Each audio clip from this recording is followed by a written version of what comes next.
Hello everyone, आप सभी का स्वागत है आपके अपने और फेवरेट चैनल एडुटैप में। हम यहाँ पर यूपीएससी, ईपीएफओ, एपीएफसी, ईओ, एओ एग्जामिनेशन की तैयारी कर रहे हैं और आज हम अपना एक नया टॉपिक स्टार्ट कर रहे हैं। Most important topic, different types of diseases. ये थोड़ा बड़ा टॉपिक है, इसमें आपको ज़्यादा पार्ट्स मिलेंगे और ये आपका इम्पॉर्टेंट टॉपिक भी है। आज हम स्टार्ट करने वाले हैं अपना पार्ट नंबर 1। तो सबसे पहला क्वेश्चन आता है कि डिसीज क्या होती है। What is a disease? Disease जब भी हमें हो जाती है, चाहे वो कम्युनिकेबल डिसीज हो, मैं आगे आपको बताऊंगी कम्युनिकेबल नॉन कम्युनिकेबल क्या होता है। तो कम्युनिकेबल हो चाहे नॉन कम्युनिकेबल हो, जेनेटिक डिसीज हो, कोई भी डिसीज हो, अगर डिसीज हो जाती है तो हमारी बॉडी प्रॉपर तरीके से फंक्शन नहीं कर पाती है। तो डिसीज एक ऐसी कंडीशन है जो हमारे नॉर्मल फंक्शन को अफेक्ट करती है, हमारे बॉडी के नॉर्मल फंक्शन को अफेक्ट करती है, प्रॉपर तरीके से काम नहीं करने देती, हम प्रॉपर तरीके से वर्क नहीं कर पाते। ये एक टाइप का फूड नहीं है, एक टाइप की एक्सरसाइज नहीं है, एक ऐसी कंडीशन है जिससे हमारी बॉडी वर्क नहीं कर पाती है। अब यहाँ पर आपको एक इंपॉर्टेंट बात याद रखना है, कम्युनिकेबल और नॉन कम्युनिकेबल, जो क्वेश्चन नंबर 2 से हम समझते हैं। Which of the following is a communicable disease? Communicable disease सबसे पहले क्या होती है? कम्युनिकेबल डिसीज एक ऐसी डिसीज होती है जो एजेंट के थ्रू ट्रांसफर होती है। एजेंट कौन होता है? जो यहाँ की बात लेकर जाता है वहां तक। उसी तरीके से डिसीज जो रहती है, इन्फेक्टेड पर्सन से हेल्दी पर्सन तक लेकर जाने का काम एजेंट करता है। वो एजेंट कौन रहते हैं? बैक्टीरिया, फंगी, वायरस, सारे जो माइक्रो ऑर्गेनिज्म है, पैथोजेंस है, वो किसके अंदर आते हैं? एजेंट्स के अंदर आते हैं। ये एजेंट्स क्या करते हैं? डिसीज को ट्रांसफर करते हैं। और किससे ट्रांसफर करते हैं? हमको एक मीडियम की जरूरत पड़ती है। वो मीडियम हो सकता है एयर हो, वाटर हो, इस मीडियम से फूड हो। अगर कोई बीमार व्यक्ति है, ठीक है, अगर उसने कोई खाना ऐसा खाया है और अगर हमने उसका झूठा खा लिया तो हो सकता है बैक्टीरिया से, वायरस से वो डिसीज हमें भी हो जाए। ठीक है, तो जब भी कोई डिसीज एक पर्सन से दूसरे पर्सन पर ट्रांसफर होती है, वो किसके अंदर आता है? कम्युनिकेबल के अंदर। ठीक है, लेकिन अगर कोई डिसीज हो रही है बिना ट्रांसफर हुए, बिना एजेंट के, तो उसे क्या कहा जाता है? नॉन कम्युनिकेबल कहा जाता है। यहाँ पर पूछ रहा है कम्युनिकेबल डिसीज के बारे में। तो डायबिटीज जो है वो फैलती नहीं है। हमारे बाजू जो पर्सन खड़ा है, अगर उसे डायबिटीज है, तो हमें डायबिटीज नहीं होती है, कोई उसे ट्रांसफर नहीं करता, बल्कि डायबिटीज किसके अंदर आती है? जेनेटिक डिसीज के अंदर आती है। अब ये जेनेटिक क्या है? जेनेटिक का मतलब क्या होता है कि अगर पेरेंट को कोई डिसीज है, जैसे कि डायबिटीज हो गया, अगर पेरेंट को चश्मा है, दोनों मदर को भी और फादर को अगर चश्मा है तो बच्चे को भी चश्मा लगता है, कंपलसरी, ऐसा होता ही है। 95% केसेस में ऐसा होता है। तो ये क्या होती है? जेनेटिक डिसीज होती है। The disease is transferred from parent to offspring, उसे क्या कहा जाता है? जेनेटिक। तो डायबिटीज उसी के अंदर आता है।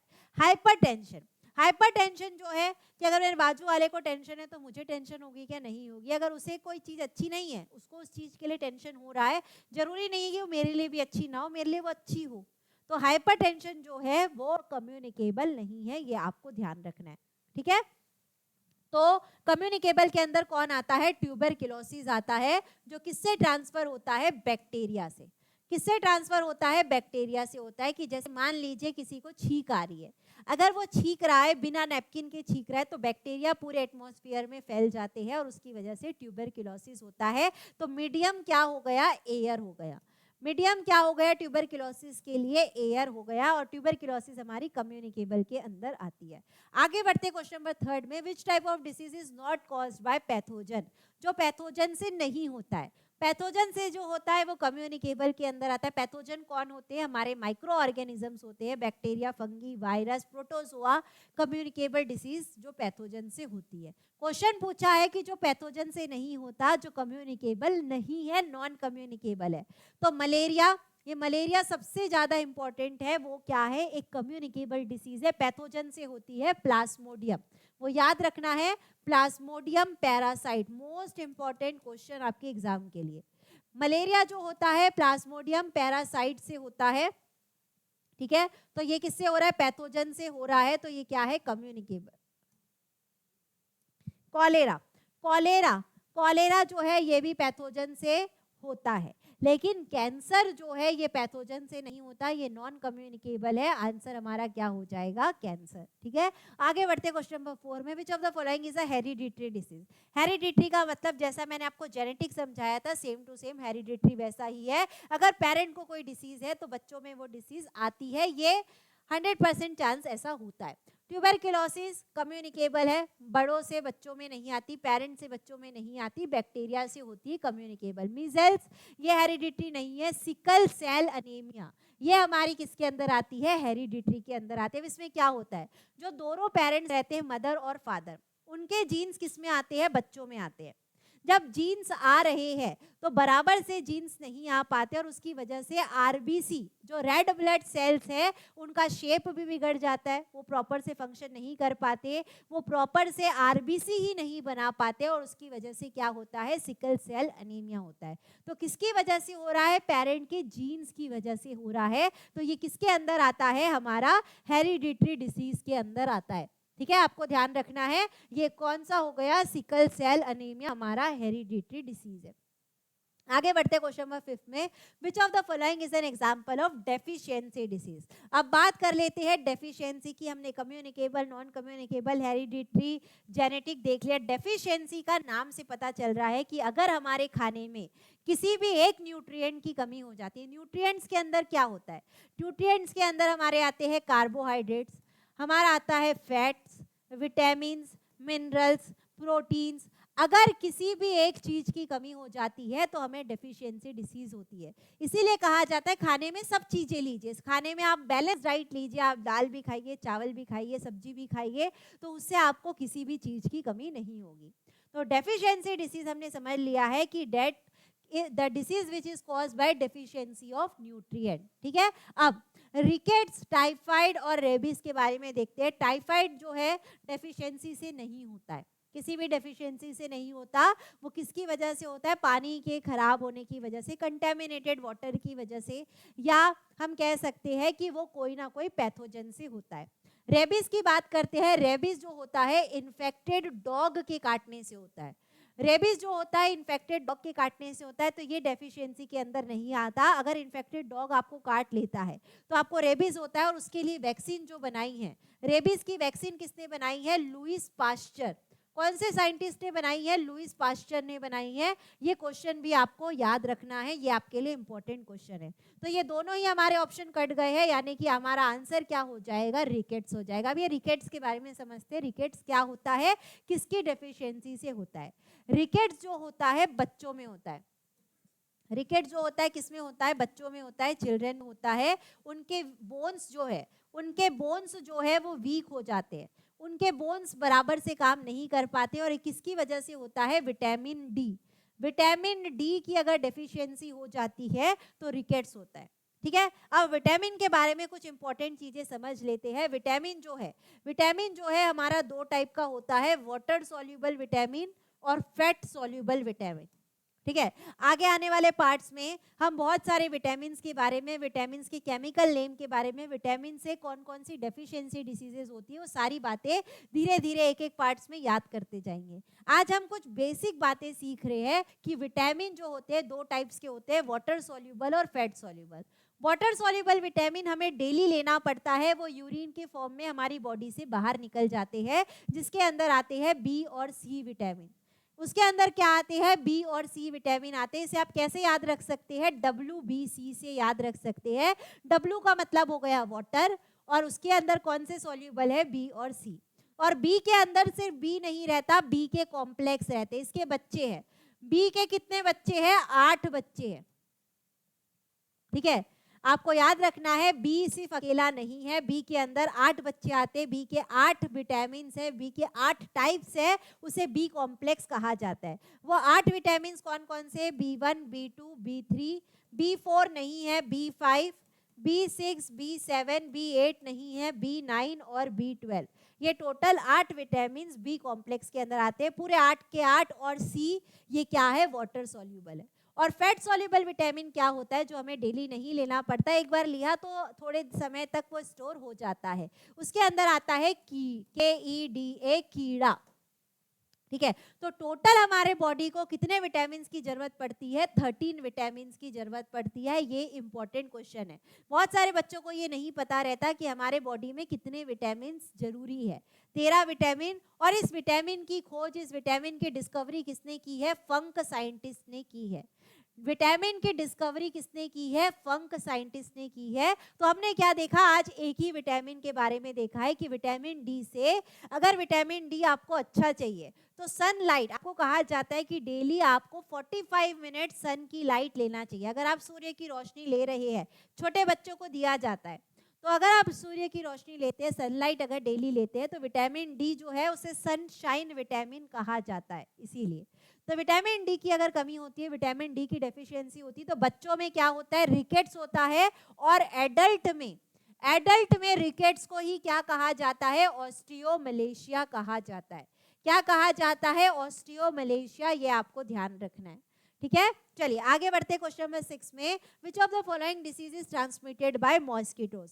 कौन से डिसीज मॉस्किटोज की वजह से होती है? डेंगू भी होता है, मलेरिया भी होता है, चिकनगुनिया भी होता है। आंसर हमारा क्या हो जाएगा? मोर than one of the above हो जाएगा। अब कौन कौन से मॉस्किटो है उस पर क्वेश्चन एग्जाम में पूछा जाता है। ठीक है, तो डेंगू जो होता है किससे होता है? एडेस मॉस्किटो से। डेंगू जो होता है किससे होता है? एडेस मॉस्किटो से। चिकनगुनिया भी जो होता है किससे होता है? एडेस मॉस्किटो से। दोनों आपको याद रखना है, लेकिन मलेरिया वाला ज्यादा इंपॉर्टेंट है। मलेरिया जो होता है फीमेल एनोफिलस मॉस्किटो से। फीमेल एनोफिलस मॉस्किटो आपको ध्यान रखना है। और कौन सा पैरासाइट है? वो पैरासाइट का नाम भी आपको याद रखना है, प्लाज्मोडियम। 2 बार मैंने ये आपको बता दिया है, इंपॉर्टेंट है इसलिए। ठीक है, तो तीनों ही जो डिसीज है, डेंगू, मलेरिया, चिकनगुनिया, किससे होता है? मॉस्किटो बाइट से होता है। और उसके नाम अलग अलग आपको याद रखने हैं। आगे बढ़ते क्वेश्चन नंबर 7 में। Which vitamin deficiency causes night blindness? इसी तरीके के विटामिन के क्वेश्चन हम हर पार्ट्स में कवर करेंगे और विटामिन वाला पूरा टॉपिक कंप्लीट कर लेंगे। विटामिन से एक क्वेश्चन आपके एग्जाम में आता है। ठीक है, नाइट ब्लाइंडनेस जो होता है कौन से विटामिन से होता है? तो सबसे पहले मैं बता दूं कि ये होता है विटामिन ए से। नाइट ब्लाइंडनेस का मतलब क्या है? रात के समय धुंधला दिखाई देना, डीम लाइट में, एकदम लाइट अगर कम है तो बराबर से नहीं दिखाई देता, उसे नाइट ब्लाइंडनेस कहते हैं। वो किसकी कमी से होता है? Vitamin A. तो विटामिन ए अगर आपको अपनी बॉडी में अच्छा करना है तो आपको क्या खाना चाहिए? ज़्यादा से ज़्यादा कैरेट खाना चाहिए, गाजर खाना चाहिए, गाजर का जूस पीना चाहिए। और अभी गाजर का मौसम है, गाजर आ रही है, तो आप बिल्कुल ले सकते हैं। जिसको चश्मा है वो, उसको विटामिन ए की कमी है। ठीक है, अब विटामिन B12। विटामिन B12 की अगर डेफिशिएंसी हो जाती है तो क्या होता है? अनीमिया डिसीज होती है।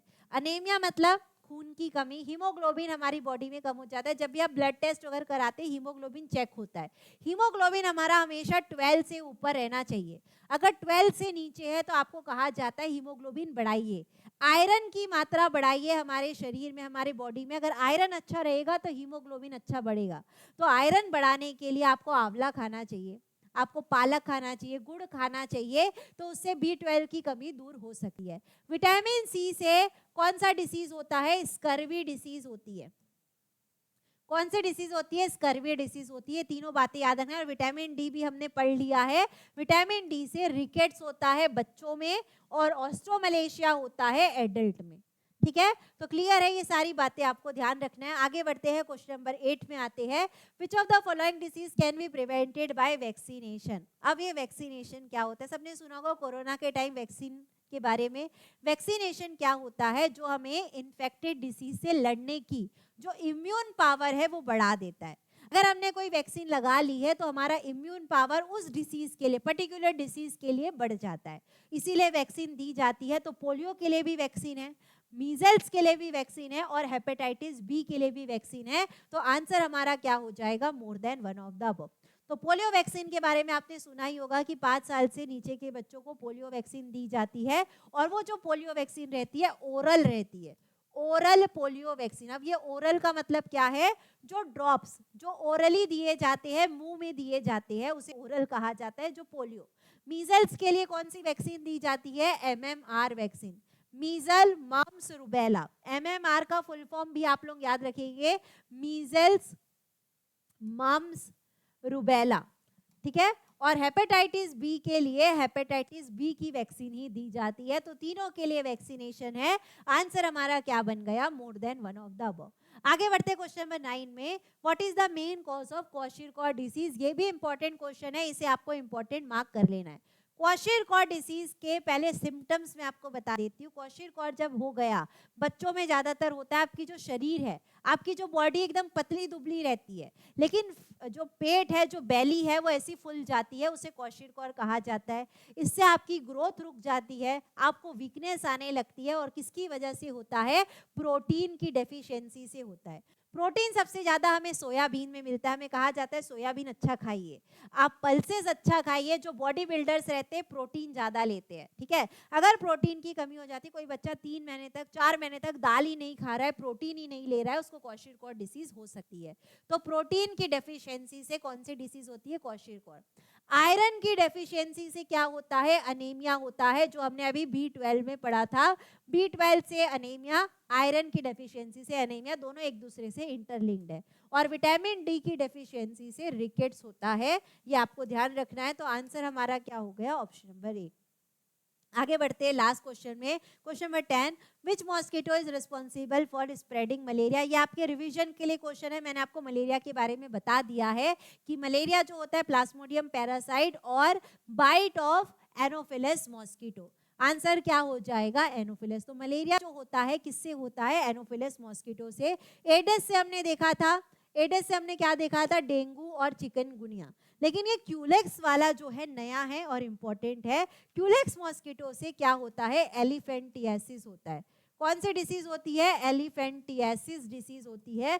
हाथी की तरह, एलिफेंट की तरह जो पैर है वो पूरे सूज जाते हैं, ऐसे मोटे मोटे हो जाते हैं। किसकी वजह से होता है? Culex mosquito.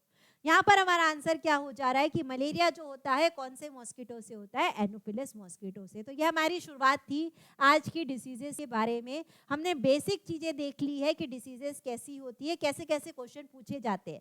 आगे हम जब पार्ट नंबर 2 में आएंगे, थोड़े मॉडिफाइड क्वेश्चंस पढ़ेंगे, नए क्वेश्चन पढ़ेंगे, इंपॉर्टेंट क्वेश्चन पढ़ेंगे। तो सारे पार्ट्स इसके देखना है। ये टॉपिक आपके लिए बहुत इंपॉर्टेंट है, डिफरेंट टाइप्स ऑफ डिसीजेस, ठीक है। तो आगे मिलते हैं हम पार्ट नंबर 2 में। आज के लिए बस इतना ही। आप सभी को thank you, bye, take care and all the best.